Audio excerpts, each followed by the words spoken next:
திருவண்ணாமலை மாவட்டம் செங்கம் அடுத்த தாழையூத்து ஊராட்சிக்கு உட்பட்ட பகுதிகளில் கடந்த 1 மாதங்களாக முறையான குடிநீர் விநியோகம் செய்யப்படவில்லை என கூறி அப்பகுதியைச் சேர்ந்த பெண்கள் காலி குடத்துடன் செங்கம் தாழையூத்து சாலையில் சாலை மறியல் போராட்டத்தில் ஈடுபட்டனர்.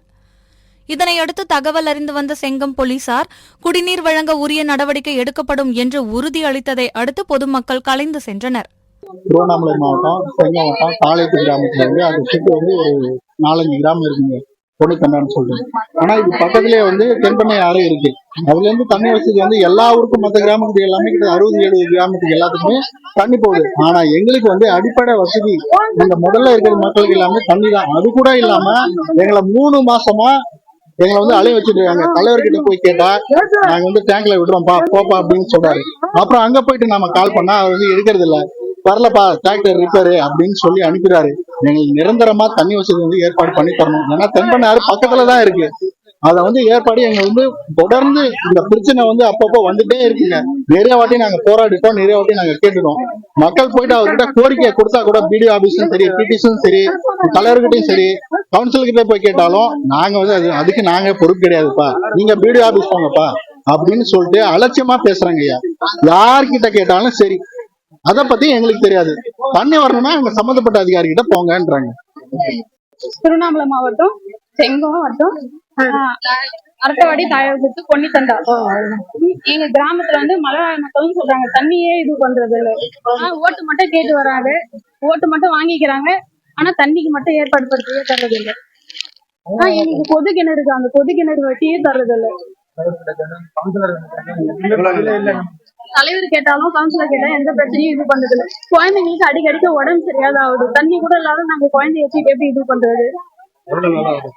தண்ணி 2 மாசமாவே எங்களுக்கு வரதில்லை. எங்களுக்கு பொது கிணறு இருக்கு, அதை வெட்டி கிளீன் பண்ணி கொடுத்தாவே எங்களுக்கு 2 வருஷம் 2 ஊருக்கு தண்ணி கொடுக்கலாம். நாங்க திண்டுக்கல் மாவட்டம் பழனி அருகே ஆயக்குடியில் வசித்து வரும் ஜெகதீசனுக்கும் அதே ஊரில் வசித்து வரும் ராம்குமாருக்கும் இடையே குடும்ப தகராறு காரணமாக முன்விரோதம் இருந்து வந்துள்ளது. இந்நிலையில் அதிகாலை வழக்கம் போல ஜெகதீசன் பால் வியாபாரத்திற்கு சென்ற நிலையில் அவரை ராம்குமார் வழிமறித்து அரிவாளால் சரமாரியாக வெட்டிவிட்டு தப்பியோடியுள்ளார். இதனையடுத்து தகவல் அறிந்து வந்த காவல்துறையினர் ரத்த வெள்ளத்தில் படுகாயங்களுடன் கிடந்த ஜெகதீசனை மீட்டு மருத்துவமனைக்கு அனுப்பி வைத்து தப்பியோடிய ராம்குமாரை தேடி வருகின்றனர்.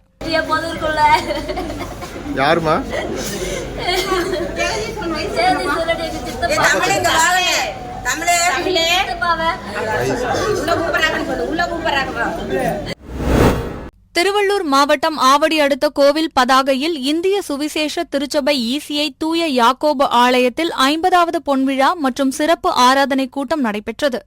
போதகர் சார்லஸ் வெஸ்லே தலைமையில் நடைபெற்ற இந்நிகழ்ச்சியில் சிறப்பு அழைப்பாளராக உச்சநீதிமன்றத்தின் வழக்கறிஞர் டாக்டர் ஆனந்தன் கலந்து கொண்டு சிறப்பித்தார். அப்போது பேசிய அவர், இந்திய அரசியலமைப்பு சட்டம் அனைத்து மதத்தினருக்கும் பொதுவானது என்று தெரிவித்தார். கடலூர் மாவட்டம் விருத்தாச்சலம் அருகே உள்ள பெரிய ஆத்துக்குறிச்சி கிராமத்தைச் சேர்ந்த ஓட்டுநர் கோவிந்தசாமி சென்னையிலிருந்து விருத்தாச்சலம் நோக்கி அரசு பேருந்தை ஓட்டி வந்தார். அந்த அரசு பேருந்து விருத்தாச்சலம் அருகே வடவாடி கிராமத்தை கடக்கும்போது சாலையில் நடந்து சென்ற வெங்கடேசன் மீது மோதியது. இதில் படுகாயமடைந்த வெங்கடேசனை மீட்ட அப்பகுதி மக்கள் விருத்தாச்சலம் அரசு மருத்துவமனையில் அனுமதித்த நிலையில் சிகிச்சை பலனின்றி அவர் உயிரிழந்தார். இச்சம்பவம் குறித்து மங்களம்பேட்டை போலீசார் வழக்கு பதிவு செய்து விசாரணை நடத்தி வருகின்றனர். மதுரை மாவட்டம் உசிலம்பட்டி அருகே உள்ள எருமாப்பட்டியைச் சேர்ந்தவர் மாயி. இவரது மகள் பவித்ராவிற்கும் உசிலம்பட்டி அருகே உள்ள சொரக்காப்பட்டியைச் சேர்ந்த பூவேந்தன் என்பவருக்கும் 5 ஆண்டுகளுக்கு முன்பு திருமணம் நடைபெற்று 4 வயதில் குழந்தை ஒன்று உள்ளது. இந்நிலையில் கணவன் மனைவி இருவருக்கும் குடும்ப பிரச்சினை ஏற்பட்ட நிலையில் பவித்ராவும் அவரது தந்தை மாயும் பழனிச்செட்டியில் உள்ள உறவினர் வீட்டில் கடந்த 3 நாட்களாக தங்கியிருந்துள்ளனர். இந்நிலையில் அங்கு தனது நண்பருடன் வந்த பூவேந்தன் கத்தியால் தனது மனைவி பவித்ராவையும் தடுக்க வந்த பவித்ராவின் தந்தை மாயையையும் குத்தி கொலை செய்துவிட்டு தப்பிச் சென்றுள்ளார். இந்நிலையில் இருசக்கர வாகனத்தில் தப்பிச் செல்லும் போது பூவேந்தனுடன் வந்த அவரது நண்பர் முருகேசனை அப்பகுதி மக்கள் பிடித்து போலீசாரிடம் கொடுத்து ஒப்படைத்தனர். இதுகுறித்து தகவல் அறிந்து வந்த பழனிச்செட்டிப்பட்டி போலீசார் இருவரின் உடலையும் கைப்பற்றி வழக்கு பதிவு செய்து விசாரணை மேற்கொண்டு வருகின்றனர்.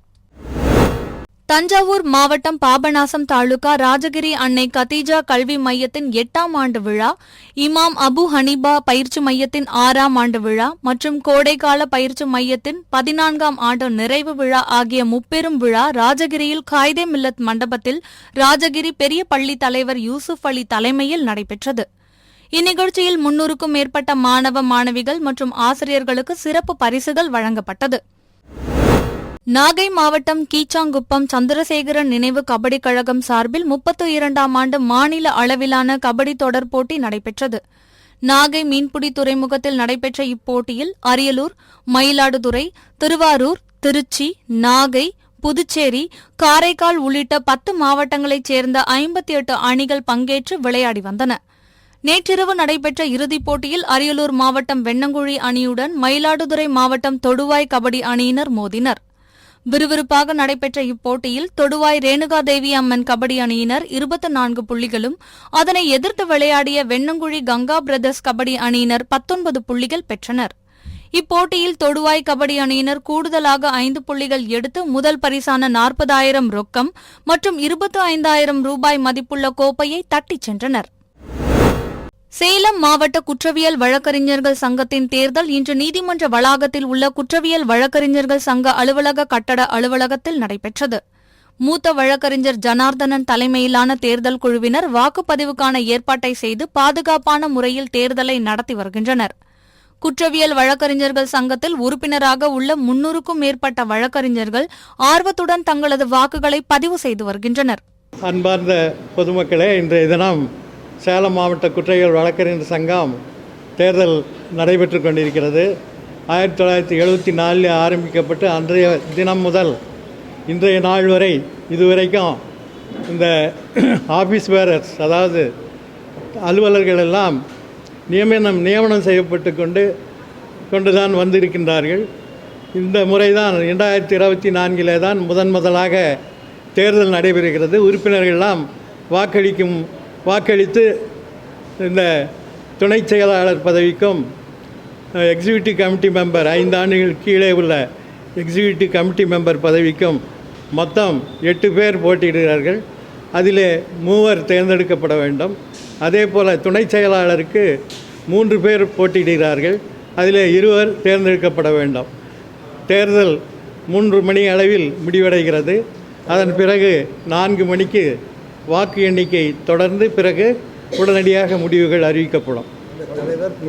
இந்த தேர்தலிலே தலைவர், துணைத் தலைவர், செயலாளர், பொருளாளர், நூலகர் ஆகியோர் போட்டியின்றி தேர்ந்தெடுக்கப்பட்டிருக்கிறார்கள் என்பதையும் மகிழ்ச்சியுடன் தெரிவித்துக் கொள்கிறேன். மயிலாடுதுறை மாவட்டம் சீர்காழி அருகே தென்னலகுடி கிராமத்தில் கூப்பிடுவான் உப்பனாறு அமைந்துள்ளது. இந்த ஆற்றில் முதலை இருப்பதை பார்த்த விவசாயிகள் வனத்துறையினருக்கு தகவல் அளித்துள்ளனர். இந்த தகவலின் பெயரில் வந்த வனத்துறையினர் கூப்பிடுவான் உப்பனாறு தெற்கு பகுதியில் முதலை இருப்பதால் ஆற்றின் உட்பகுதியில் பொதுமக்கள் இறங்கவோ மற்றும் கரைப்பகுதியில் நடக்கக்கூடாது என எச்சரிக்கை பலகை வைத்துள்ளனர். மேலும் கால்நடைகள் கோடை காலத்தில் தண்ணீர் குடிக்க ஆற்றில் இறங்கும்போது முதலையால் ஆபத்து உள்ளதால் மாவட்ட ஆட்சியர் விரைந்து முதலையை பிடிக்க நடவடிக்கை எடுக்க வேண்டும் என்று அப்பகுதி மக்கள் கோரிக்கை விடுத்துள்ளனர்.